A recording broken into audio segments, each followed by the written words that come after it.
செல்லம்மா எல்லாரும் எப்படி இருக்கீங்கடா? இன்றைக்கி என் பேர பிள்ளைக்கு ஸ்கூலுக்கு லஞ்ச் கொடுக்கறதுக்காக அம்மா வந்து பூரி சாம்பார் செய்கிறேன். அவங்க ஃபோன் பண்ணி எனக்கு வந்து ஸ்கூலுக்கு டைரெக்டாக கொடுத்துருங்க ஆயா அப்படின்னு கேட்டாங்க. அதனால் இன்றைக்கி பூரி சாம்பார்னா அவள் விரும்பி சாப்பிடுவா.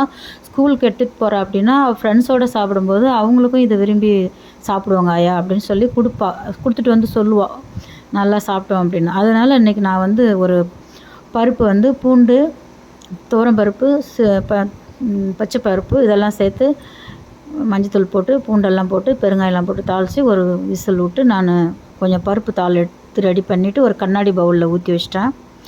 அதுக்கப்புறம் இந்த பூரி வந்து ஒரு கொஞ்சம் தேவையான அளவுக்கு நிறைய கொஞ்சம் ஒரு 6 பூரி இருக்கும் அந்த அளவுக்கு ஊற்றி அதை பீஸாக டப்பாவில் கட் பண்ணி வச்சு அந்த டப்பாவில் வச்சு கொடுக்க போகிறேன் இன்றைக்கி லஞ்சு. இதுதான் நான் பாப்பாவுக்கு கொடுப்பேன்.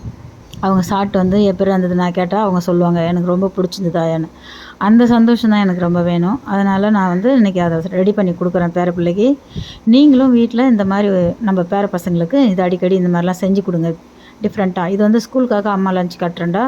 இந்த கண்ணாடி பவுலில் இந்த பருப்பு இது எடுத்து வச்சுட்டு அதுக்கப்புறம் இந்த லஞ்ச் இதுக்கு தான் இந்த பாக்ஸில் வைக்கிற மாதிரி பூரியை கட் பண்ணி இதை வந்து நான் இன்றைக்கி ஸ்கூலுக்கு கொடுக்க போகிறேன் பேத்திக்காக.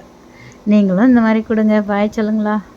அடிக்கடி இந்த மாதிரி பிள்ளைங்களுக்கு மாறி மாறி செஞ்சு கொடுத்தீங்கன்னா அவங்க ரொம்ப ரசித்து சாப்பிட்டுட்டு நம்மக்கிட்ட வந்து சொல்லுவாங்க. அப்போ நமக்கு ரொம்ப ஹாப்பியாக இருக்கும். பாய்டா சொல்லும். அம்மா போயிட்டு வரட்டுமா? பாய்.